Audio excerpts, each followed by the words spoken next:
Okay. तो भगवान का जो अ, स्वरूप है वो एक्चुअली श्रीमद् भागवतम है, और भगवान को अगर जानना है तो हमको संबंध ज्ञान की आवश्यकता है जो श्रीमद् भागवतम के द्वारा प्राप्त होता है।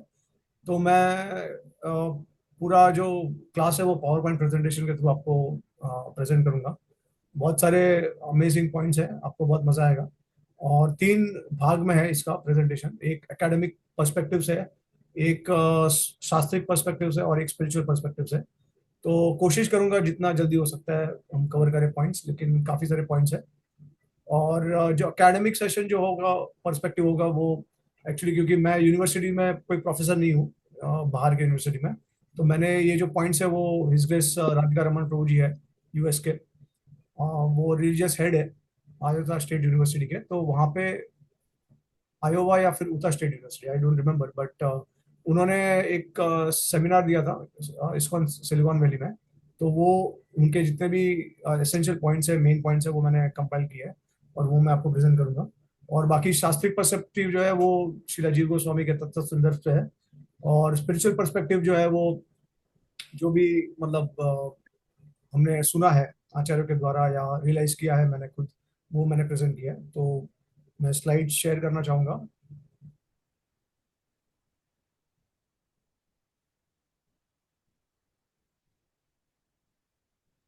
तो ये सेमिनार मैंने राधा गोपीनाथ मंदिर में भी दिया था काफी समय पहले।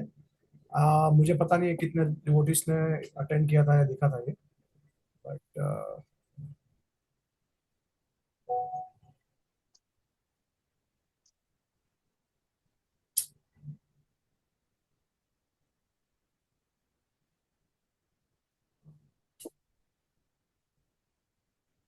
एक्चुअली ये हमेशा इशू रहता है इसका, जो बार है। हाँ, और राइट। सो श्रीमद् भागवतम अभी जो मैं प्रेजेंट कर रहा हूँ वो इंग्लिश में है, क्योंकि मेरे पास हिंदी में स्लाइड नहीं है।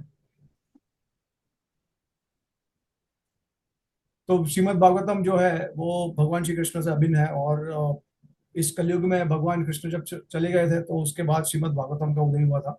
तो इसके लिए भागवतम का बहुत फेमस श्लोक है, कृष्ण स्वधामो भगते धर्म ज्ञान दिवि सह कलौ नष्ट दृशमेश पुराणार्को विनोदिता। सो अकेडमिक पर्सपेक्टिव, आई होप कि आपको सबको दिख रहा है। सो श्रीमद् भागवतम जो है वो एकमात्र शास्त्र है। अभी देखिए, वैसे तो श्रुति और स्मृति में क्या भेद है, और क्या सिमिलरिटीज है, और क्यों अलग है, और कौन सा श्रेष्ठ है, ये सब एक अलग टॉपिक है। बट हम लोग डायरेक्टली, क्योंकि टाइम लिमिटेड है, इसलिए हम डायरेक्टली इसी के ऊपर चर्चा करेंगे, भागवतम ग्लोरीज के ऊपर।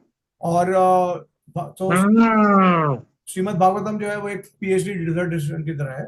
डिसर्टेशन मतलब एक थीसिस की तरह, जो हम लोग प्रेजेंट करते हैं डिफेंड करने के लिए। अगर सपोज हम कोई रिसर्च एरिया में अगर हम कुछ रिसर्च करते हैं, और फिर हम कोई नया इन्वेंशन लेके आते हैं, डिस्कवरी लेके आते हैं, तो उसको फिर हमको प्रॉपर मैथमेटिकल और साइंटिफिक तरीके से प्रेजेंट करना होता है, ताकि उसमें कोई भी किसी तरीके का डिफेक्ट ना हो या मिस्टेक ना हो। तो उसी की तरह से हम थीसिस को प्रिपेयर करते हैं। तो इस तरीके से श्रीमद् भागवतम जो है वो नेचुरली एक पीएचडी डिसर्टेशन की तरह है, थीसिस की तरह है अपने आप। So none of the Puranas they are like that. तो कोई भी दूसरे शास्त्र जो है वो इस तरीके से प्रेजेंट नहीं हुए हैं। और ये एकेडमिक पर्सपेक्टिव में बेसिकली जो प्रोफेसर्स होते हैं अमेरिका में या यूके में, जैसे ऑक्सफोर्ड यूनिवर्सिटी है, उसके बाद जो हमारे प्रिंसटन स्टैनफोर्ड यूनिवर्सिटी है, ऐसे अलग अलग यूनिवर्सिटी यूएस में है जो लोग बहुत प्रख्यात है। तो उसमें जो प्रोफेसर है उन्होंने ये फाइंड आउट किया है। ऐसा नहीं है कि हम श्रीमद् भागवतम के फॉलोअर्स हैं तो उसकी वजह से हम श्रीमद् भागवतम को सबसे अमल पुराण कहते हैं, सबसे श्रेष्ठ कहते हैं, और सबसे बेस्ट कहते हैं। तो ये नेचुरल कंक्लूजन है प्रोफेसर्स का। ठीक है, और थियोलॉजिकली बहुत कंसिस्टेंट है, कोहेरेंट है, मतलब उसके आइडियाज में और उसके प्रिंसिपल्स में, उसके सिद्धांत में काफी कंसिस्टेंट है। उसके बाद श्रीमद् भागवतम एक ऐसा ग्रंथ है जिसमें काफी डिफिकल्ट संस्कृत यूज किया गया है। और ऐसा कहा गया है कि जो लर्नेड सर्कल्स होते हैं संस्कृत स्कॉलर्स में, तो ऐसा कहा गया है कि अगर आपको रियली में जानना है कि कौन संस्कृत जानता है ठीक से, तो श्रीमद् भागवतम जो है वो लिटमस टेस्ट की तरह है। तो श्रीमद् भागवतम अगर किसी को ठीक से समझ में आता है, ठीक से वो पढ़ सकते हैं, उसका मतलब समझ सकते हैं, तो उसका मतलब है कि श्रीमद् भागवतम मतलब संस्कृत का उन्होंने काफी अच्छे से अध्ययन किया। उसके बाद श्रीमद् भागवतम एक ऐसा शास्त्र है जिसमें काफी मुश्किल शब्द है जो हमको पूरे संस्कृत लिटरेचर में नहीं मिलेंगे, और वोकैबलरी जो यूज करता है श्रीमद् भागवतम वो भी काफी कठिन है। अब देखिए नॉर्मली क्या होता है कि हम डिक्शनरी जो होता है वो यूज करते हैं, जैसे इंग्लिश का कोई वर्ड है जो हमको पता नहीं है उसका मीनिंग क्या है, तो हम लोग जाके डिक्शनरी सर्च करते हैं और उसमें टाइप करते हैं कि इसका मतलब क्या है, तो हमको ट्रांसलेशन मिल जाता है। तो क्या होता है कि जैसे ऑक्सफर्ड डिक्शनरी है, मेरियम वेस्टर डिक्शनरी है, ऐसे अलग अलग प्रकार के डिक्शनरी होते हैं। तो संस्कृत में भी हमारे ऐसे डिक्शनरी है, या फिर वो तो अमरकोश जैसा है फॉर एग्जाम्पल, वो डिक्शनरी है, लेकिन जो इंग्लिश में उसका ट्रांसलेशन करते हैं, अनुवाद करते हैं, तो उसके लिए मैरियम विलियम करके एक डिक्शनरी है, वेबस्टर या William, I don't remember that, but एक डिक्शनरी है जिसमें आपको संस्कृत वर्ड आप देंगे तो उसका आपको इंग्लिश में ट्रांसलेशन मिलेगा। तो अभी देखिए ऐसा है कि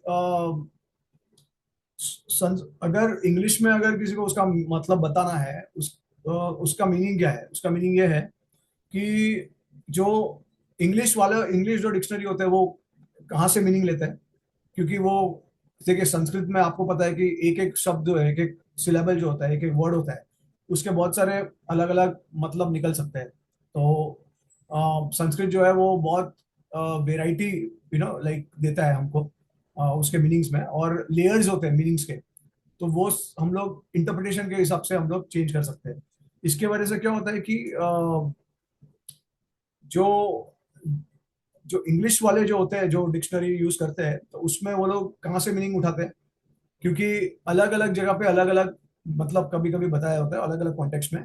तो वो लोग क्या करते हैं कि एक पर्टिकुलर श्लोक है और या फिर एक पर्टिकुलर वर्ड है अब वो पर्टिकुलर वर्ड जो है वो ज्यादातर कहाँ पे यूज हुआ है, और उसका जितने भी आचार्य है उन्होंने कैसा अनुवाद किया, उसका ट्रांसलेशन किया है वो वर्ड का, वो उसको रेफरेंस बना के जो मेजोरिटी होता है जो ट्रांसलेशन या इंटरप्रिटेशन उसको लेते हैं, और फिर वो अपने डिक्शनरी में डिफाइन करते हैं। तो एक्चुअली देखेंगे तो हम इससे क्लियरली समझ सकते हैं कि अगर संस्कृत को समझना भी है, उसका मीनिंग भी जानना है, तो अल्टीमेटली आचार्य के पच्चीनों पे चल के ही वो समझ सकते हैं, और कोई तरीका नहीं है, क्योंकि डिक्शनरी भी उसी के ऊपर निर्भर है। तो इसके लिए नॉन सेक्युलर पर्सपेक्टिव से भी अगर देखेंगे तो आपको बाय डिफॉल्ट परंपरा एक्सेप्ट करना होता है, क्योंकि सब पूरा का पूरा जो है आचार्य के अनुवाद के ऊपर निर्भर होता है। श्रीमद् भागवतम वैदिक संस्कृत यूज करता है रादर देन क्लासिकल संस्कृत, जो ज्यादातर उपनिषद में यूज होता है। और श्रीमद् भागवतम जो है अ, उसमें अभी देखिए क्लासिकल संस्कृत को अगर आपको समझना है तो प्रभुपाद जी ने कहा है कि कम से कम 12 साल लगता है जो ग्रामर सीखना होता है उसका संस्कृत का। और अगर आपको वैदिक संस्कृत सीखना है तो और 3-4 साल लग जाते हैं उसको ठीक से समझने के लिए, और अच्छे से उसका इंटरप्रिटेशन करने के लिए। तो श्रीमद् भागवतम में ऐसे बहुत सारे वैदिक संस्कृत वर्ड यूज किए गए। फॉर एग्जाम्पल जैसे जो शुरुआत का जो श्लोक है श्रीमद् भागवतम का, गायत्री जो से शुरुआत होता है, जन्मादस्य और फिर सत्यम परम धीमहि, तो ये धीमहि जो है वो वैदिक शब्द है, वो क्लासिकल संस्कृत में नहीं आता। और क्लासिकल में अगर देखेंगे तो उसका जो वर्ड आएगा वो ध्याये म करके आएगा, ठीक है, धीमहि के जगह पे। तो श्रीमद् भागवतम में काफी यूज किया है जो सिर्फ उपनिषद में कभी कभी यूज करते हैं। श्रीमद् भागवतम जो है वो सिर्फ सिद्धांत के रूप से भी पूरी तरीके से भरा हुआ नहीं है, लेकिन लिंग्विस्टिकली भी काफी कॉम्प्लिकेटेड है, मतलब लैंग्वेज के हिसाब से अगर देखेंगे तो काफी मुश्किल कठिन है, ठीक है। और फिर भी ये सब होने के बावजूद भी ऐसा कहा गया है कि एक हमारे जो प्रोफेसर होते हैं वो कहते हैं कि it is one of the finest piece of poetry in the entire world, जो काव्य के हिसाब से वो सबसे श्रेष्ठ है पूरे दुनिया में। ओके, और ऐसा कहते हैं कि it remains one of the most beautiful poem the world has ever seen, मतलब जो सबसे बेस्ट काव्य होता है, श्रेष्ठ काव्य है, वो पूरे वर्ल्ड में प्रख्यात है श्रीमद् भागवतम। श्रीमद् भागवतम में आप देखेंगे कि बहुत सारे मीटर्स यूज किए हैं, अनुस्तुप मीटर है, फिर मालिनी मीटर है, उसके बाद वसंत तिलक है, शार्दुल विकृतम है। आपको इतने मीटर जो है आपको कोई भी शास्त्र में नहीं मिलेंगे, सिर्फ श्रीमद् भागवतम में मिलेंगे, क्योंकि आपको पता है कि श्रीमद् भागवतम में जो सुखदेव गोस्वामी परीक्षित महाराज का संवाद है, उसके बाद नारद मुनि वेद व्यास जी का संवाद है, उसके बाद कई अन्य भक्तों का संवाद होता है।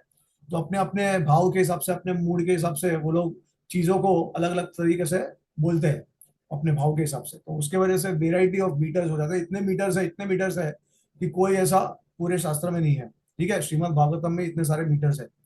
तो नॉर्मल जो बेसिक मीटर होता है अनुस्तभ मीटर होता है। फॉर फॉर एग्जाम्पल सर्वधर्मान परित्यज मामेकम शरणम व्रज, तो ये 32 सिलेबल का एक अनुस्तुप मीटर है। लेकिन ये आप देखेंगे तो ज्यादातर शास्त्र ये अनुस्तुप मीटर यूज करते हैं, और कभी कभार कोई अलग। लेकिन भागवतम में बहुत वेराइटी ऑफ मीटर्स मिलेंगे आपको।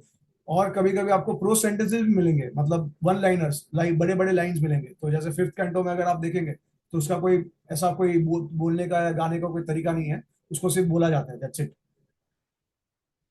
और कभी कभी तो एक्स्ट्रॉर्डनरी मीटर्स यूज किए हैं जो किसी शास्त्र में दिखेंगे ही नहीं आपको। उसके बाद बताया गया है कि it is the most influential work in entire India. सबसे प्रभावित ये काम है पूरे इंडिया में, पूरे भारत में, कंपेयर टू एनी अदर शास्त्र।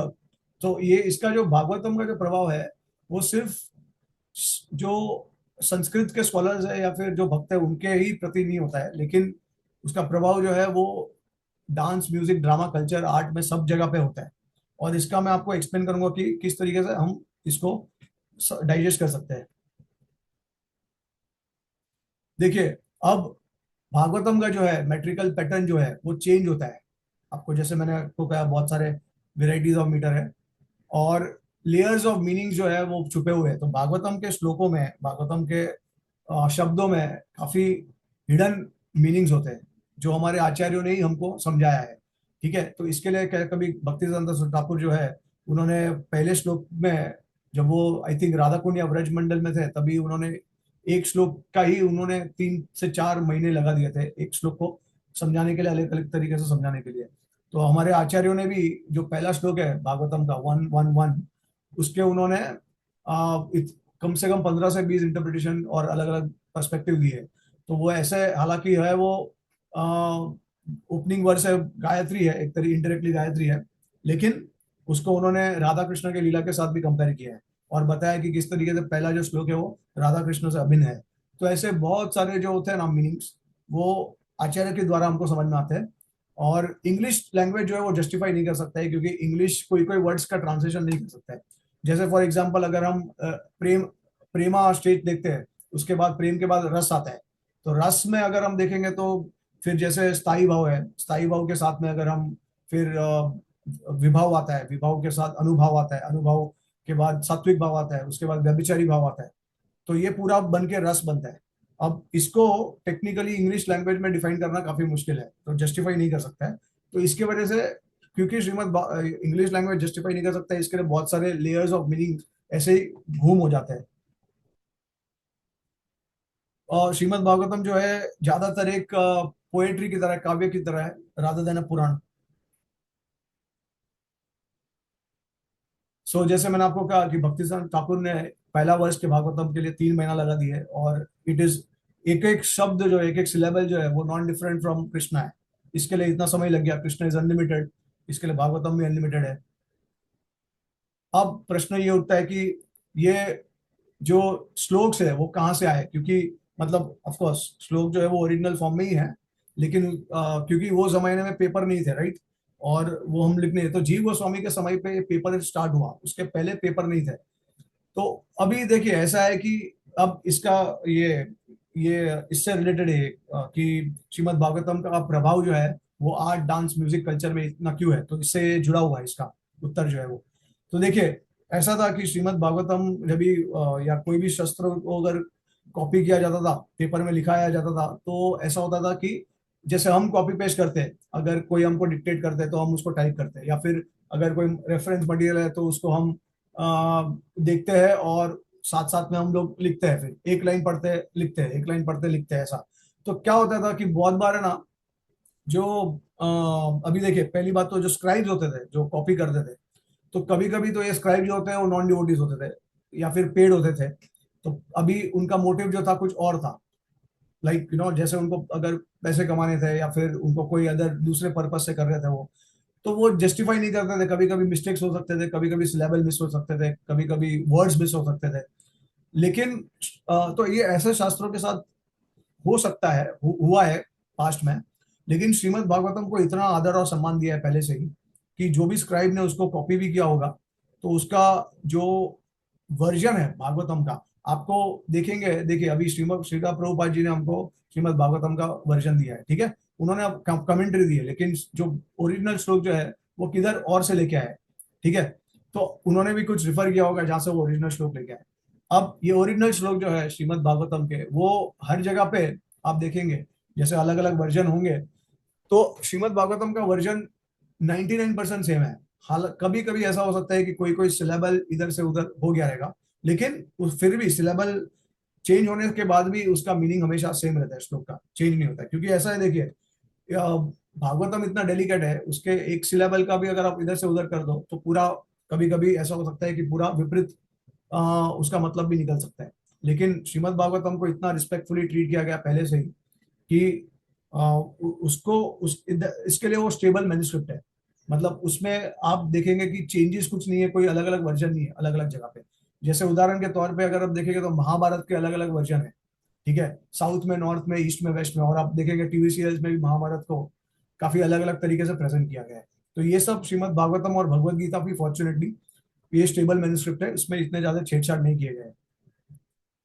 और कभी कभी स्क्राइब जो होते थे कॉपी करने वाले, वो इलिटरेट होते थे, उनको एजुकेशन नहीं था उनके पास, तो कभी कभी तो वो बस ऐसे ही कर देते थे करने के लिए। तो इसके लिए मध्वाचार्य ने महाभारत के कमेंट्री में उन्होंने ऐसा कहा है कि Mahabharata is a corrupt text, ठीक है। इसके लिए महाभारत जो है ज्यादातर देखेंगे तो हमारे आचार्य उसको प्रमाण की तरह कोट नहीं करते, कभी कभार कर देते हैं जहाँ पे शायद कॉमन जो श्लोक होते हैं वो मिलते हैं उनको। अब महाभारत देखिए वर्जन अलग अलग का मतलब क्या है कि इंटरप्रिटेशन की बात नहीं कर रहा हूं मैं, जो श्लोक इटसेल्फ जो है, जैसे भागवतम के श्लोक है, तो वैसे महाभारत के श्लोक जो है ओरिजिनल वही अलग अलग होते हैं अलग अलग जगह पे। अब देखिए, ये फॉर एग्जाम्पल उदाहरण के तौर पे जैसे व्यासदेव जी का जो बर्थ दिखाया गया है, तो अब ये लोग ने क्या किया है कि उसको गंधर्व मैरिज की तरह बताया है। अब साउथ में क्या होता है, साउथ में कल्चर जो आता है वो बहुत रिफाइंड होता है और ज्यादा विधि सब फॉलो करते हैं। तो उनको वो लोग ऐसा मान नहीं सकते कि वेदव्यास जी का जन्म इस तरीके से हुआ है। तो वो लोग क्या करते हैं कि बहुत अच्छी तरीके से उसका प्रेजेंट करते हैं कि उनका जन्म कैसे हुआ था। जैसे जो देवता है वो आते हैं स्वर्गलोक से, और फिर और वो साथ में मिलके उनका पराशर मुनि और सत्यवती का जो शादी करते हैं और फिर उनका जन्म होता है, इस तरीके से दिखाते हैं। सो अब श्रीमद् भागवतम इतना सीक्रेट टेक्स्ट है, सो इसके लिए उसको बहुत आदर सम्मान के साथ पहले से ही ट्रीट किया गया है। और ऐसा बताया गया है कि every word is hung on and every syllable is so delicately composed that if you try to insert or skip a syllable then the words wouldn't make sense. तो भागवतम का महिमा यह है कि हर एक शब्द, हर एक सिलेबल जो है वो इतने डेलिकेटली ट्रीट किया गया है कि अगर आप इधर से उधर कर दोगे तो कभी कभी वो उसको उसका जो मतलब है वो आपको डाइजेस्ट नहीं होगा। इसके लिए कभी कभी ऐसा होता है कि महाभारत के वर्जन में और भागवतम के वर्जन में डिफरेंसेस होते हैं, जिस तरीके से फॉर एग्जांपल परीक्षित महाराज का जो उन्होंने अपना शरीर त्यागा, और कुंती महारानी का जो कैरेक्टर है तो वो अलग अलग तरीके से प्रेजेंट किया गया है। इसके लिए हम लोग भागवतम को अथॉरिटी लेते हैं। अम, हाँ, तो जैसे मैंने आपको कहा कि भागवतम में प्रोज राइटिंग भी है, जस्ट मीटर्स के अलावा भी प्रोज राइटिंग है। और ऐसा भी बताया गया है कि सबसे ज्यादा किसी ने अगर कमेंट्री दी है तो श्रीमद् भागवतम के ऊपर है।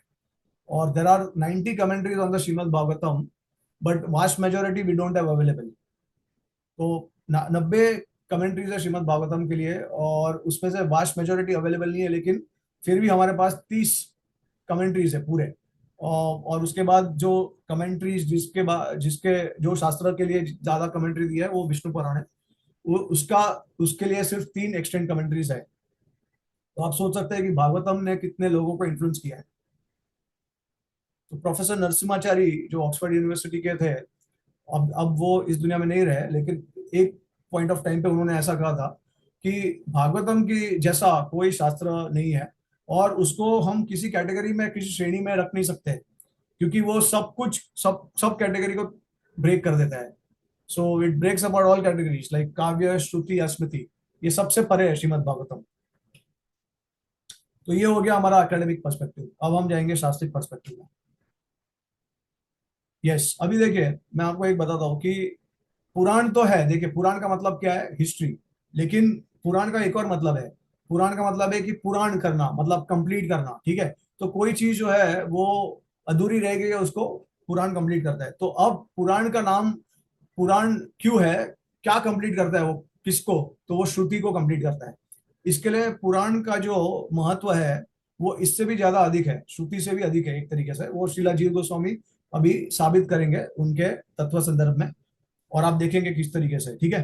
तो अब ये वो उदाहरण देते हैं कि जिस प्रकार से अगर आप सोने का कड़ा पहनते हो, तो सोने के कड़े में अगर सिर्फ सोना ही है और कुछ नहीं है, तो अगर कल उठ के अगर आपका एक कण जो होता है सोने का वो अगर निकल गया बाहर या टूट गया, तो आप उसको किसके साथ रिप्लेस करोगे, वो आप उसको सोने के साथ ही रिप्लेस करोगे, राइट। आप उसको चांदी या फिर आप उसको ब्रॉन्ज या मेटल के साथ रिप्लेस नहीं करोगे, बराबर। तो अगर श्रुति और देखिए, अगर श्रुति को कंप्लीट क्या कर सकता है, अगर श्रुति को कंप्लीट करना है तो उसको सेम चीज कंप्लीट कर सकता है जो सेम नेचर का हो। तो श्रुति को सिर्फ श्रुति कंप्लीट कर सकता है, और इसके लिए पुराण जो है वो श्रुति के कैटेगरी में आ जाता है। ये श्रीला जीव गोस्वामी अभी बताएंगे हमको। तो एक तरीके से श्रुति और पुराण जो है वो नॉन डिफरेंट है, ठीक है, एक दूसरे से। ओनली डिफरेंस जो है दोनों में, अभी प्रश्न ये है कि अगर श्रुति और स्मृति अगर सेम है तो फिर हमको जरूरत क्या है अलग अलग देने की, है ना। तो फर्क ये है कि इन टर्म्स ऑफ इंटोनेशन जो होता है, जैसे वर्ड ऑर्डर होता है या फिर बोलने का तरीका होता है, वर्ड ऑर्डर है, वो एक फर्क है। दूसरा फर्क ये भी रहता है कि जो श्रुति के जो श्लोक है, उसके जो सिलेबल्स है, उसके जितने भी वर्ड्स है, वो इटरनली, नित्य नित्य काल में वो हमेशा सेम रहते हैं। मतलब जो भी हमको उपनिषद है हमारे पास, संहिताज है, ब्राह्मणास है, ये आरण्यकस है, ये चार जो वेद के पार्ट्स हैं, ये सब उसके जितने भी श्लोक है एज इट इज हर एक ब्रह्मा जी के कल्प में सेम टू सेम होते हैं, ठीक है। वेरेज जो पुराण होता है या फिर जो स्मृति होती है, क्योंकि वो जो साधु होते हैं उनके रिमेम्बरेंस से आता है, दैट विच इज रिमेम्बर्ड, मतलब उनके मेडिटेशन से आता है। इसके लिए कभी कभी डिफरेंसेस हो सकते हैं, लेकिन ओवरऑल जो मैसेज है श्रुति का और जो पुराण का वो सेम रहता है, ठीक है। हाँ, तो अभी ये श्रीला जीव गोस्वामी उपनिषद से ही कोट करते हैं, क्योंकि देखिए अभी हमको ये स्थापित करना है कि श्रुति और स्मृति में कोई अंतर नहीं है। और धीरे धीरे करके फिर हम ये करेंगे कि स्मृति में सबसे श्रेष्ठ जो है वो श्रीमद् भागवतम है, ठीक है। तो अब श्रुति और स्मृति में कोई अंतर नहीं है, उसका क्या प्रमाण है। तो मध्यान्ह दिन श्रुति से बृहदारण्यक उपनिषद 2.4.10, उसमें अब बताया गया है कि my dear Maitreya, the Rig Yajur Sama Atharvavedas as well as the Itihasa and Puranas, they all appear from the breathing of the supreme being. तो देखिए इसका मतलब क्या है कि ये भगवान के श्वास से निकला हुआ है सब कुछ, इतिहास हो, पुराण हो, या ये जो चार वेद है वो सब भगवान के श्वास में से आया है, ठीक है। इसका मतलब है कि ये सब एक है, क्योंकि भगवान में से आया है सब कुछ। तो इसमें कोई भेदभाव नहीं होना चाहिए, ठीक है। अब भेदभाव करने वाले कौन है, ये जो मायावादी है या फिर जो कर्म मीमांसा फिलोसॉफी करते हैं, ये लोग भेदभाव करते हैं, क्योंकि ये लोग ज्यादा, ऐसे शंकराचार्य और जैमिनी ऋषि ने कहा है कि श्रुति और स्मृति में अंतर उन्होंने बताया है। वैसे हालांकि शास्त्र में देखेंगे तो अंतर नहीं है, लेकिन इन्होंने इस तरीके से प्रेजेंट किया उसको। तो हमको जरूरी नहीं है कि हमको उनका उनकी बात माननी है, क्योंकि वो हमारे आचार्य नहीं है, ठीक है। और फिर उन्होंने फिर ये भी कहा है, भागवतम का श्लोक भी है प्रमाण में, महाभारत से भी किया है।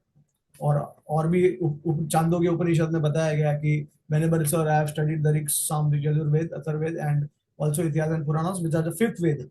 तो कौथिमिया चांदोग्य उपनिषद 7.1.2। तो हम ये प्रमाण में इतना ज्यादा ये नहीं करेंगे टाइम स्पेंड।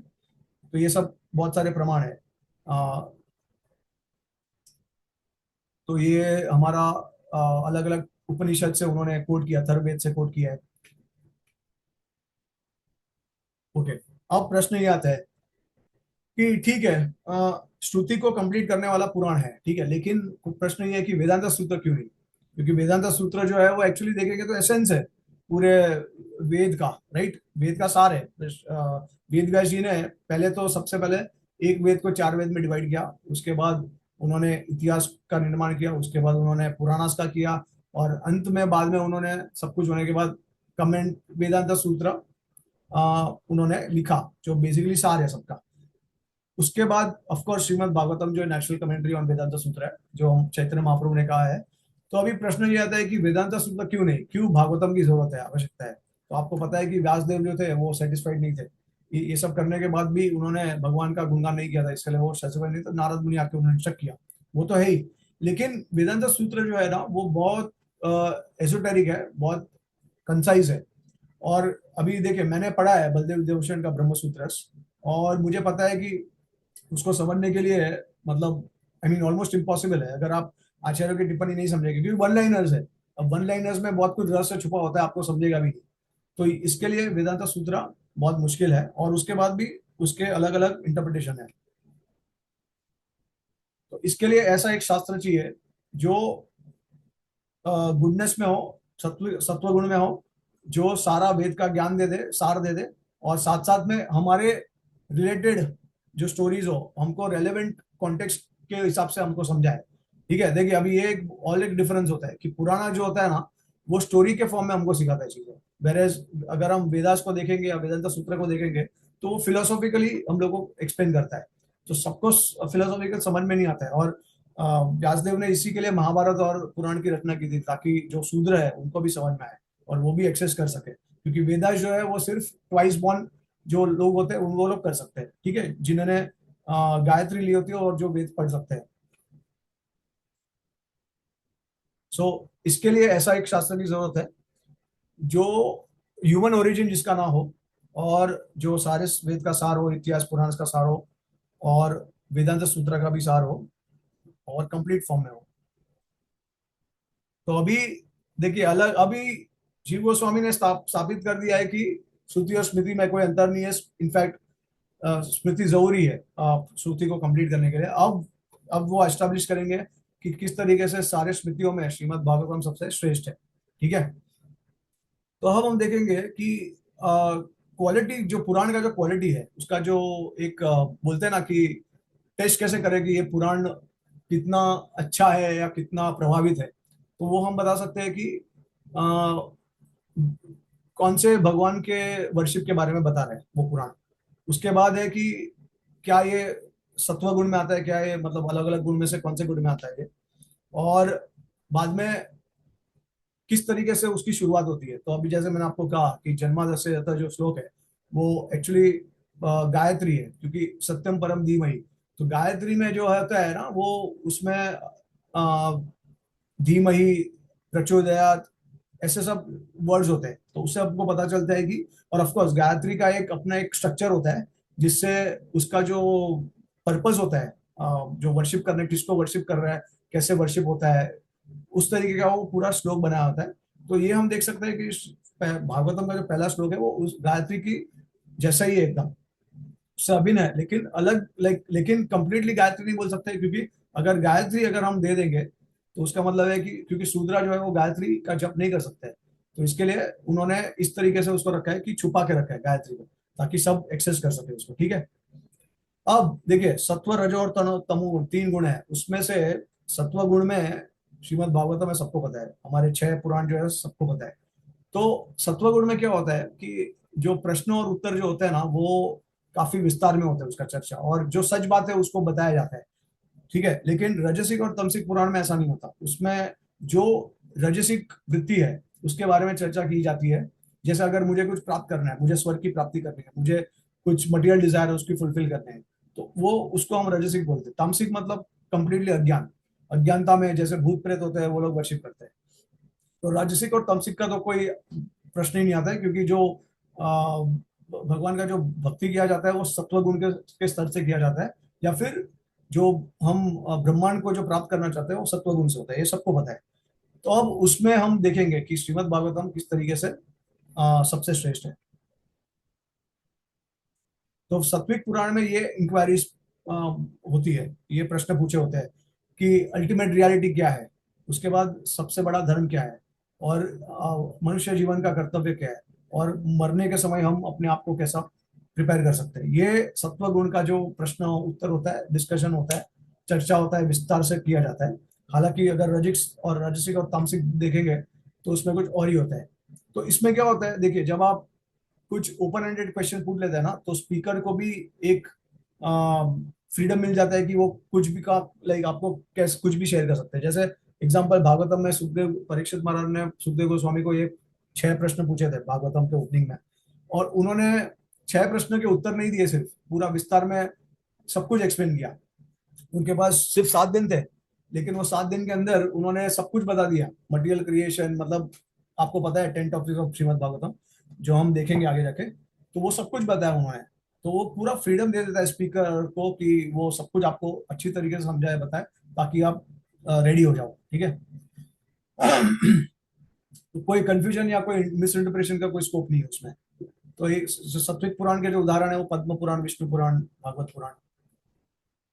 हाँ, अब शिव पुराण में ऐसा एक श्लोक है जिसमें बताया गया है कि अगर दूसरे पुराण के इंस्ट्रक्शन, श्रीमद् भागवतम के या फिर सत्विक पुराण के इंस्ट्रक्शन से अगर मैच नहीं करते हैं, तो फिर हमको फिल्टर करना चाहिए और सत्वगुण के स्क्रिप्चर से हमको आज्ञा लेनी चाहिए। तो राजसिक तामसिक पुराण, जैसे मैंने आपको बताया है कि लिमिटेड टॉपिक्स के ऊपर चर्चा होती है और अल्टीमेट गोल जो लाइफ का होता है उसके ऊपर नहीं होती है। तो फॉर एग्जांपल लिंग पुराण है, तो उसमें नैमिषारण्य के जो ऋषिगण है वो सुत गोस्वामी को पूछते हैं कि आप हमको लिंग के बारे में, उनके बारे में, उनकी महिमा के बारे में बताइए। तो तो क्या होता है, सुत गोस्वामी देखिए उनको तो श्रीमद् भागवतम का ज्ञान ज्ञान प्राप्त है, तो वो पूरी तरीके से रियलाइज्ड है। लेकिन क्योंकि उनको एक ही टॉपिक पूछा है लिंग के बारे में, तो वो सिर्फ लिंग के बारे में बताते हैं, तो डीपर मीनिंग ऑफ लाइफ जो है उसके बारे में कुछ नहीं बताएंगे। तो ऐसा ये सात्विक और सॉरी राजसिक और तामसिक पुराण का ये डिसएडवांटेज है।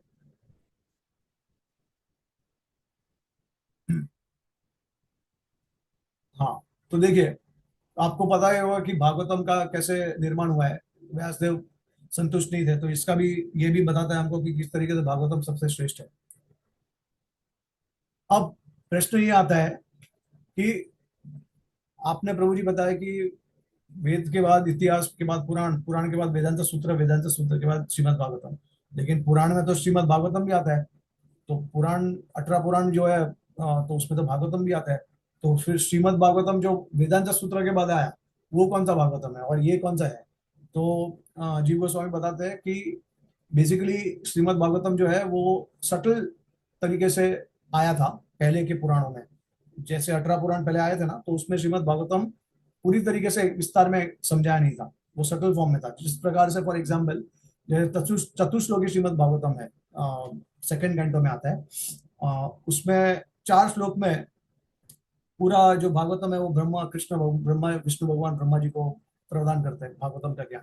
और फिर उसको एक्सपांड करते हैं बाद में धीरे, लाइक नारद मुनि वेद व्यास जी को बताता है 7 श्लोक में, और फिर धीरे करके वो पूरा 7 श्लोक का वो 18 श्लोक में कर देते हैं उसको। तो ठीक है, तो ये इसका आंसर है। श्रीमद् भागवतम में हम कंसिस्टेंटली देखेंगे कि सारे जितने भी सब शास्त्र है उसको वो रिकंसाइल करता है। तो देखिए, क्योंकि श्रीमद् भागवतम जो है वो सब सिद्धांत को प्रस्तुत करता है, अद्वैतवाद, द्वैतवाद, अचिंत्य भेदाभेद, या जो भी बोले सबको करता है। इसके लिए वो सारे शास्त्रों का आ, सार है। और गायत्री जो क्या है, गायत्री बेसिकली वेदास का जो एसेंस है वो है गायत्री, और एक्सपेंशन ऑफ ओमकार है। Shrimad Bhagavatam is the only shastra that starts with the Gayatri. No other scripture starts with Gayatri. अब देखिए, आश्चर्यचकित बात यह है कि श्रीमद् भागवतम का जो महिमा गुणगान है वो सारे, बहुत सारे पुराण में है, और श्रीमद् भागवतम अपना खुद का गुणगान करता है, जो कोई और अन्य शास्त्र जो है वो नहीं करता है। ठीक है, वो अन्य शास्त्र श्रीमद् भागवतम का गुणगान करते हैं, श्रीमद् भागवतम अपना खुद का गुणगान करता है, और गुणगान भी ऐसा करता है बढ़ा चढ़ा के पूरा। देखिए अब क्या लिखा है, मैं आपको बताता हूँ। श्रीमद् भागवतम में आपको पता है ये सब। अब ये पहले तो अलग अलग पुराण से भागवतम के महिमा के बारे में, तो ये हम इसके बारे में ज्यादा ये नहीं करेंगे, लेकिन श्रीमद् भागवतम का अग्नि पुराण में महिमा है, पद्म पुराण उत्तराखंड में है, स्कंद पुराण में विष्णु खंड में है,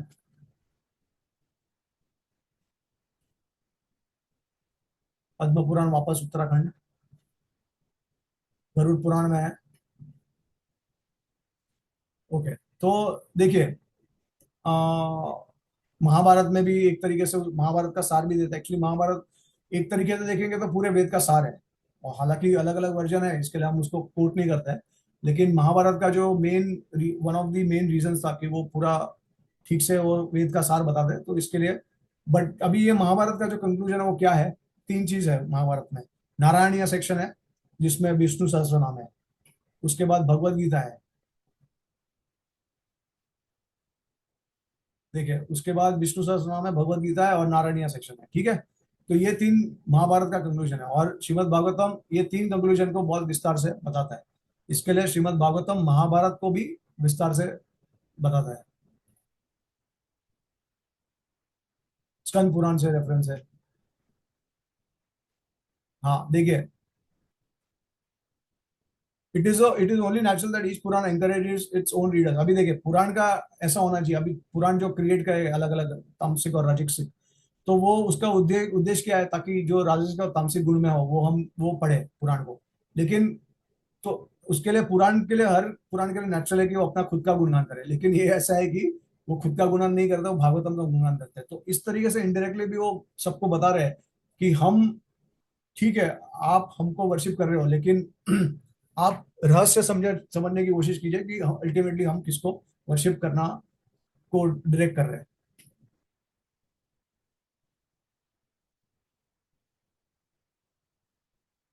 तो हर पुराण जो है वो कृष्ण और राम को, भगवान राम को रिस्पेक्ट देता है। श्रीमद् भागवतम में उसका बहुत विस्तार से किया गया है।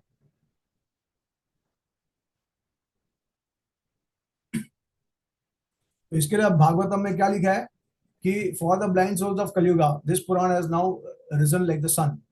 ठीक है, अब ऐसा खुद को, अपने आप को सूर्य के समान कंपेयर कर रहा है भागवतम। ये भागवतम का ही श्लोक है 1.3.43। तो ऐसा कोई शास्त्र नहीं है जो अपने आप को सूर्य के समान या उनका खुद का भी गुणगान कर रहा है। श्रीमद, और दूसरा जो सबसे बड़ा गुणगान है वो ये है, all other Puranic scriptures shine forth in the assembly of simply devotees as long as Shrimad the great option actor Bhagavatam is not heard. तो भागवतम जब तक किसी ने सुना नहीं है तब तक सब ग्लोवम की तरह चमक सकते हैं। जैसे ही सूर्य का उदय होता है ये सब ग्लोवम जो है डिसअपियर हो जाएंगे। तो इस तरीके से भागवत अपना खुद का गुणगान करता है, ठीक है। तो दूसरे पुराण के जो अथॉरिटी है वो श्रीमद भागवतम के ऊपर या अदर श्रुति के ऊपर डिपेंडेंट है, लेकिन भागवतम जो है वो इंडिपेंडेंट है। ओके, अभी ये होता है हमारा, अभी और एक मैं आपको बताऊंगा कि देखिए भागवतम में ऐसा होता है कि बहुत कुछ रिवर्स हो जाता है, चीजें एटिकेट्स, नॉर्मल एटिकेट्स जो होते हैं वो फॉलो नहीं होते, सब कुछ रिवर्स हो जाता है। जैसे अब सुखदेव गोस्वामी के गुरु कौन है, वेद व्यास जी है। वेद व्यास जी के गुरु नारद मुनि है। अब सुखदेव गोस्वामी सब ये असेंबली में देखेंगे तो सब ये जितने भी महान महान हमारे साधु थे ये सब बैठे थे असेंबली में, सुखदेव गोस्वामी सुन रहे थे। तो अपने परम शिष्य से सुन रहे हैं या शिष्य से सुन रहे हैं, गुरु सुन रहे हैं और बड़े बड़े सीनियर डिवोटी सुन रहे हैं। तो ये सिर्फ श्रीमद् भागवतम में ही है और किसी भी असेंबली में नहीं होता, मतलब भागवतम के असेंबली में ही होता है। और ऐसा भी बताया गया है कि नारद मुनि और वेद व्यास जी को हार्डली कोई मौका मिला था श्रीमद् भागवतम सुनने का। ओके, और कभी भी उनको इनविटेशन आता था तो कर्मा, ज्ञान और योग के ऊपर बताया जाता था। तो अभी देखिए हम कितने फॉर्चुनेट है कि श्रील प्रभुपाद के माध्यम से हमको श्रीमद् भागवतम एवरीडे सुनने मिलता है इस्कॉन के मंदिरों में। तो श्रीमद् भागवतम का जो महिमा है, उसका यूनिकनेस जो है, वो अनपैरेलल्ड ऑथर सुखदेव गोस्वामी का, आपको पता ही है जितने भी महान महान संत आए थे सब सुखदेव गोस्वामी से सुन रहे थे। फिर ऑथर मतलब वेद व्यास, सॉरी, और eminent speaker Sukhdev Goswami. Elevated audience तो आपको पता ही है। No other scripture in recorded history has ever had such an audience.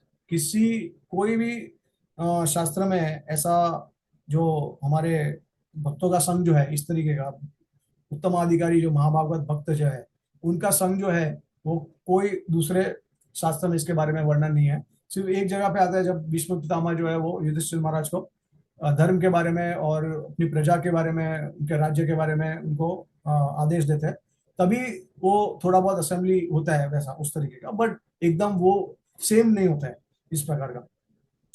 और भागवतम जो है वो तो एक्चुअली, देखिए ये तो युधिष्ठिर महाराज को भीष्म पिता ने बताया कि कैसे हमको आगे प्रजा को लेकर आना है, राज्य को बढ़ाना है। लेकिन भागवतम तो विपरीत कहता है कि भागवतम कहता है कि सब कुछ त्याग करो, भगवान की शरण में जाओ। तो इसके बावजूद भी इतना बड़ा असेंबली था उधर, सारे जितने भी ऋषि थे सब आए थे। भागवतम इसके लिए सबसे परफेक्ट और ट्रांसेंडेंटल है। श्रीमद् भागवतम जो है, अभी देखिए हर जो पुराण होता है उसका टॉपिक्स रहता है, तो जो पुराण सबसे ज्यादा टॉपिक डिस्कस करता है उसको महा, स्पेशली 10 कैरेक्टर्स होते हैं महापुराण के, तो श्रीमद् भागवतम महापुराण में आता है।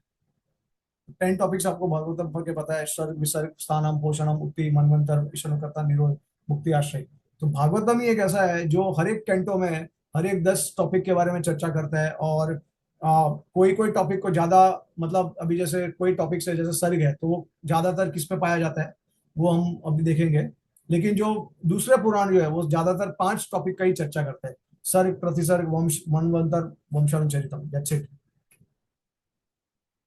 तो श्रीमद् भागवतम के जो 12 स्कंद है वो सारे 10 टॉपिक का चर्चा करते हैं। और कोई कोई कैंटो जो है वो कोई कोई टॉपिक के ऊपर ज्यादा बात करता है। तो ये ज्यादातर भागवतम में देखेंगे तो ये जो टॉपिक्स है वो कौन से कैंटो में है, तो ये जीव गोस्वामी ने बताया हमको, स्पिरिचुअल पर्सपेक्टिव। ठीक है, अभी हम आई थिंक 5 मिनट्स में खत्म कर लेंगे। ओके, तो श्रीमद् भागवतम एक ऐसा शास्त्र है जो वीर भाव को प्रमोट करता है। अभी देखिए, अगर आप दूसरे शास्त्र लेंगे तो वीर भाव के बारे में चर्चा नहीं होगी, ठीक है, लेकिन भागवतम में एकदम अच्छे से वीर भाव के बारे में चर्चा है। फिर रोल रिवर्स हो जाते हैं, जैसे ऐसा बताया गया है कि हमको भक्तों से सुनना चाहिए और जो असुर होते हैं वो नहीं होते हैं। लेकिन यहाँ पे ऐसा हो रहा है, वृत्रासुर जो है एक असुर है, वो ज्ञान दे रहा है, वो भागवत भक्ति का ज्ञान दे रहा है इंद्र को। उसके बाद यहाँ पे बच्चे जो है वो अपने एल्डर्स को ज्ञान दे रहे हैं, जैसे प्रहलाद महाराज हिरण्यकशिपु को ज्ञान दे रहे हैं। नॉर्मली पिता माता जो है वो बच्चों को ज्ञान देना चाहिए, उल्टा हो रहा है। वाइफ जो है वो हस्बैंड को सिखाते हैं, उनके गुरु हो जाते हैं। आपको पता है वाइफ ऑफ द ब्राह्मणास है और जो गोपीज है, राइट। तो ये श्रीमद् भागवतम में ही है और कोई शास्त्र में नहीं है। उसके बाद भागवतम एक ऐसा शास्त्र है जिसमें भगवान से ज्यादा भक्तों के बारे में ज्यादा चर्चा है, विस्तार है।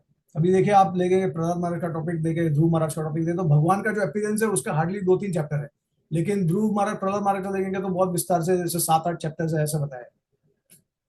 तो भक्तों को ज्यादा वो महत्व देते हैं। हाँ, अभी प्रश्न ये है कि क्या भागवतम में 18,000 श्लोक है, क्योंकि किसी ने काउंट किया था और उनको समझ में आया था कि उससे कम है, काफी कम है। ऐसा नहीं है कि 18,000 है।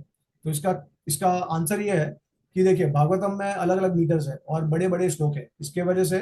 तो बेसिकली जब हम बोलते हैं 18,000 श्लोक है, उसका मतलब हम क्या कहते हैं कि अनुस्तुप मीटर में जो सिलेबस होते हैं वो 32 होते हैं। तो अगर हम भागवतम के श्लोक को लेंगे और उसको सिलेबस में अगर हम काउंट करेंगे, कन्वर्ट करेंगे, तो सारे सिलेबस को काउंट कर लो आप और उसको डिवाइड बाय 32 करो, तो आपको 18,000 मिल जाएंगे। ठीक है।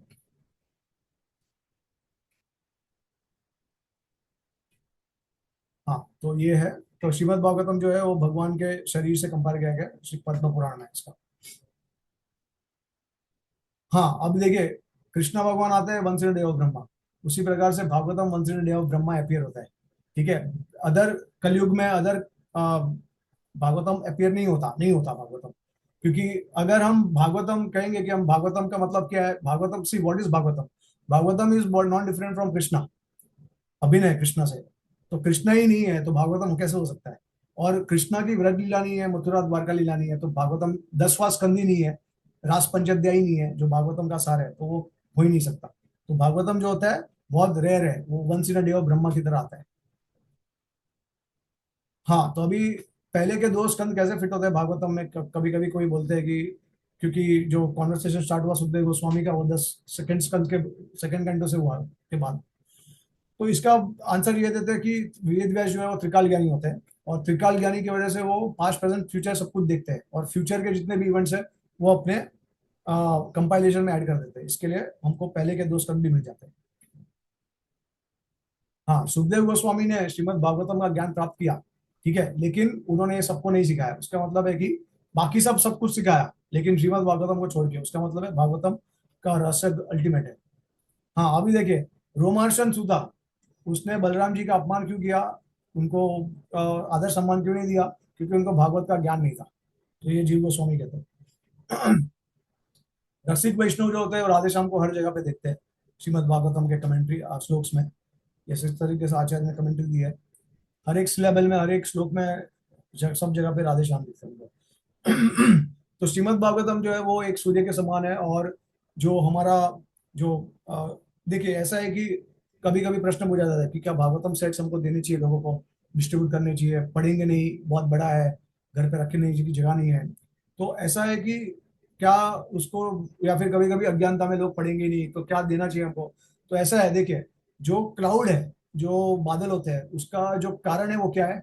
वो सूर्य है। वो, क्योंकि क्लाउड जो होता है, बादल जो होते हैं, वो सूर्य से आता है, ठीक है। लेकिन उस बादल को डिसिप्लिन करने के लिए, उसको निकालने के लिए भी सूर्य ही है। तो उसी प्रकार से भागवतम सूर्य की तरह है, और सूर्य को अगर हम किसी के घर पे रखते हैं, तो हालांकि बादल हो सकते हैं, लेकिन बादल को दूर करने के लिए भी एक ही रास्ता है, सूर्य की वजह से। तो इसके लिए हमको हमेशा ये सोचना चाहिए, भागवतम को हमेशा देना चाहिए लोगों को। तो अभी ऐसा भी कहा गया है कि वेदा जो होते हैं हमको इंस्ट्रक्टिव वे में सिखाते हैं, पुराना जो है हमको फ्रेंडली वे में, काव्य जो है वो लवर की तरह, भागवतम ये तीनों की तरह हमको सिखाते हैं सब कुछ। तो इट्स लाइक जैसे आप थिएटर में गए हो, आपने नरसिम्हा वारा वारा ये महाअवतार नरसिम्हा देखी है, तो उस प्रकार से भागवतम पूरा एक 3D मूवी इफेक्ट की तरह हुआ है। बहुत सारे स्टोरीज, बहुत सारे मूवीज बन सकते हैं। भागवतम एक ऐसा शास्त्र है जिस जो प्रेम को पहले प्रदान करेगा, उसके बाद अनर्थ निवृत्ति हो सकती है, अगर हम ठीक से एकदम रुचि के साथ करें, फेथ के साथ। हाँ, फिर भागवतम में रासपंचाध्याय है, जो किसी और शास्त्र में नहीं है। लव ऑफ गॉडेड, भगवान की भक्ति के बारे में पूरा एग्जाम्पल। अभी देखिए, एक आपने देखा होगा कि शंकराचार्य ने भगवत गीता के ऊपर कमेंट्री की है, लेकिन श्रीमद् भागवतम का जब मौका आया तो उन्होंने, वो डर गए, उनको, वो ही didn't dare to comment on the Shrimad Bhagavatam, ठीक है, बिकॉज उनको छेड़छाड़ नहीं करना था श्रीमद्, उन्होंने उन्होंने भी इतना ही आदर सम्मान दिया श्रीमद् भागवतम को। और ऐसा बताया गया है कि अगर मायावादी भी पढ़ना स्टार्ट करेंगे भागवतम, तो वो भी धीरे धीरे करके भक्त बन जाएंगे। इसके लिए शंकराचार्य डर गए थे। तो श्रीमद् भागवतम में सब कुछ बताया गया है, राइट, एवरीथिंग। जब सूत्रस भी है वो भागवतम से है, तो बहुत सारे हमारे मोटिवेशनल स्पीकर भी है, वो भागवतम को प्रमाण की तरह करते हैं। तो ये भागवतम जो है वो, इसका क्वालिफिकेशन क्या है कि सबको रिजेक्ट कर देता है, सारे अल्टीरियर मोटिव्स को, और सारे जितने भी अलग अलग प्रकार के धर्म है, सबको रिजेक्ट करता है, सिर्फ भागवत भक्ति को करता है। तो जैसे कि मैंने आपको कहा कि, और ये सर्व वेदांत सारम ही श्रीमद् भागवतम इष्यते तद रसामृत तृप्तस्य न अन्यत्र स्याद् रति क्वचित। Shrimad Bhagavatam declared to be the essence of Vedanta philosophy. One who has felt satisfaction from its nectar below will never be attracted to any other literature. ये भी एक उनका महिमा है, गुणगान है, ठीक है। तो भागवतम से सब कुछ प्राप्त हो सकता है। Thank you, Hare Krishna. तो इसी के साथ हम हमारे प्रवचन को विराम देंगे, और अब कोई भक्तों को अगर कुछ प्रश्न है तो पूछ सकते हैं, या टिप्पणी है तो।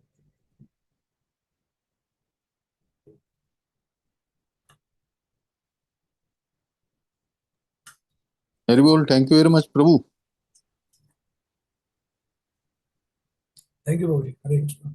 बहुत ही अच्छी तरह से आपने भागवतम के बारे में बताया, उसका महत्व बताया, how it is non different than Krishna, and सच्चे भागवत का परपोर्ट जो है कितना महत्वपूर्ण है, because there are many Bhagavatam purports as you said. तो हमको प्रभुपाद को बहुत ही धन्यवाद देना चाहिए कि भागवतम का भी जो एज इट इज उन्होंने परपोर्ट्स दिए, जिसकी वजह से हमको भागवत क्या है वो समझ में आता है, उसका सार क्या है वो समझ में आता है। Thank you very much. Hare Krishna. Thank you बाबू जी, हरे कृष्णा। और किसी भक्तों को कुछ प्रश्न या टिप्पणी है?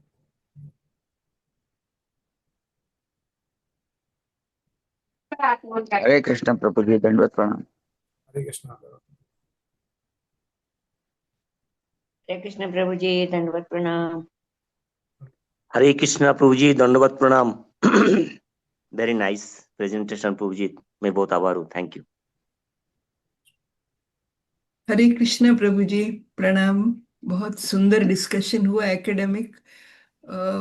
इन the beginning you said that western professors compare it to Bhagavatam to PhD thesis or dissertation. I think that point will be different because Bhagavatam is transcendental and we cannot compare it to any dissertation or thesis. Thesis is entirely a material thing as it is prepared in Western universities, whether Western professors say or Indian professors say. I personally feel Bhagavatam is much above everything else. It is transcendental and it cannot be like a thesis or dissertation for PhD or even for DSc. Okay, ठीक है माता जी, आपने अपना point रखा है, लेकिन एक point perspective ये भी है कि जैसे श्रीमद् भागवतम अपने आप को सूर्य के समान कहता है, ठीक है, लेकिन सूर्य के समान वो उसको कंपैरिजन है ही नहीं, क्योंकि वो कृष्णा है। तो कभी कभी क्या होता है कि शास्त्र में और आचार्य लोग क्या करते हैं, मटेरियल एनालॉजीज यूज करते हैं हमको समझाने के लिए, हालांकि वो ट्रांसेंडेंटली होता है ऑब्वियसली श्रीमद् भागवतम, लेकिन उसका मतलब क्या है? उसका मतलब देखिए, मैंने आपको कहा कि थीसिस का मतलब क्या होता है, वो डिफेंड करने के लिए होता है। तो अगर आपको कोई शास्त्र चाहिए जो भागवत भक्ति को डिफेंड करे, ठीक है, और प्रमाण दे, प्रॉपर वेद का जो पूरा सार दे, तो वो श्रीमद् भागवतम बहुत अच्छी तरीके से जस्टिफाई करता है। इसके लिए उसको पीएचडी थीसिस की तरह कहा गया है, उसका जो पर्पस है वो सॉल्व करता है वो, इसके वजह से उसको कहा गया है, ठीक है। और उसका जो स्ट्रक्चर भी है वो भी इसी तरीके से, जो लॉजिकल फ्लो है, मतलब ऑफ कोर्स उसका हिस्ट्री के हिसाब से उसका क्रोनोलॉजी नहीं है, लेकिन उसका प्रेजेंटेशन जो है वो एक थीसिस की तरह है। अगर आपने कभी थीसिस पढ़ा है या फिर देखा है, तो वो उस तरीके से प्रमाण, जैसे कोई हम कुछ क्लेम करते हैं उसके बाद हम प्रमाण देते हैं, तो ये श्रीमद् भागवतम में ये सब कुछ है, इस तरीके से बताया गया है। तो वो कॉन्टेक्स्ट में लाइक वो लोग कहते हैं, ठीक है। All right, Prabhuji, that's another perspective. हाँ, मतलब अगर आपका पर्सपेक्टिव देंगे तो भागवतम जो सूर्य के समान बोलता है वो भी तो गलत ही है, फिर वो तो मटेरियल पर्सपेक्ट हो गया। फिर मटेरियल वर्ल्ड में जो भी है, हम सूर्य को देखते हैं, चंद्रमा को देखते हैं, ये सब मटेरियल है चीजें। तो आप ये तो आप कंसिस्टेंटली देखे होंगे श्रीमद् भागवतम या कोई भी शास्त्र हो, हमको एनालॉजी के रूप में, जैसे हम देखे ये जो हमारा शरीर जो है उसको भी हम अलग अलग प्रकार से हम डिस्क्राइब करते हैं, तो ऐसा बहुत कुछ है, मतलब ठीक है। All right, Prabhuji, it's a long discussion. या Hare Krishna. Okay, Hare Krishna. Hare Krishna प्रभु जी, बहुत बहुत धन्यवाद। आज भद्र पूर्णिमा के अवसर पर आपने इतना अच्छा स्टेप बाय स्टेप एक्सप्लेनेशन दिया, हम आपके बहुत आभारी है प्रभु जी। Thank you for this wonderful presentation. Thank you प्रभु जी so much. Thank you all the devotees, सभी भक्तों को धन्यवाद देना चाहूंगा। आनंद कोटि वैष्णव की जय। Srila Prabhupada. Thank you so much. Hare Krishna, Hare Krishna. Krishna. Hare Krishna प्रभु जी, दंडवत प्रणाम।